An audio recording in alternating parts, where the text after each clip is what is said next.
ஊரில் இருக்க எல்லாத்துக்கும் வணங்கப்பா. இன்றைக்கி நாம் என்ன படத்தை பற்றின ரிவ்யூ பார்க்க போகிறோம் அப்படின்னு பார்த்தீங்கன்னா, டக் டக் அப்படிங்கிற படத்தை பற்றின ரிவ்யூ தான் பார்க்க போகிறோம். ஸோ ரிவ்யூக்குள்ளே போகும் நம்ம சேனல் சப்ஸ்கிரைப் பண்ணுங்கள், அப்படி லைக்கையும் போட்டுருங்க. இந்த படத்துடைய கதை என்ன அப்படின்னு பார்த்திங்கன்னா ஒருத்தர் பயங்கர போதையில் தண்ணி அடிச்சுட்டு பைக்கை ஓட்டிகிட்டு போகிறவருக்கு ஆக்சிடெண்ட் ஆயிடுது.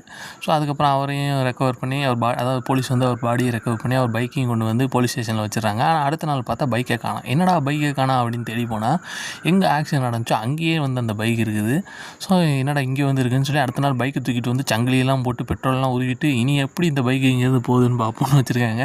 ஆனால் அடுத்த நாள் பார்த்தா அதே பைக்கு பெட்ரோலும் இல்லாமல் சங்கிலி போட்டு லாக் பண்ண பைக்கு பார்த்தா அதே இடத்துல மறுபடியும் போய் நிற்கிது. ஸோ இங்கே வந்து இதுக்கு இந்த பைக்குக்கு வந்து ஒரு தெய்வீக சக்தி இருக்குன்னு அந்த பைக்குக்கு ஒரு கடத்துக்கு மேலே கோவிலெலாம் கட்டி கும்பிட ஆரம்பிக்கிறாங்க. ஸோ உண்மையிலேயே என்ன நடந்துச்சு அப்படிங்கிறது தான் மீதி கதையாகவே எடுத்திருக்காங்க. ஸோ இது முழுக்க வந்து காமெடி படங்க. ஸோ ஃபன் பேஸ்டு கடவுள் இருக்கா இல்லையா அப்படிங்கிற கான்செப்டில் நிறைய படம் வந்துருக்கும்ல. ஸோ அதோடு சேர்த்து இது ஒரு காமெடி படமாக கொடுக்க முயற்சி செஞ்சுருக்காங்க. ஓரளவுக்கு நல்லா இருந்துச்சுங்க எனக்கு படம். இந்த படம் எனக்கு ரொம்பவே பிடிச்சிருந்துச்சி. நல்லா தான் இருந்துச்சு. கண்டிப்பாக ட்ரை பண்ணி பாருங்கள். இதுக்கு எவ்வளோ ரேட்டிங் கொடுக்கலாம்னா 5க்கு வந்து ஒரு 3.2 கொடுக்கலாம்.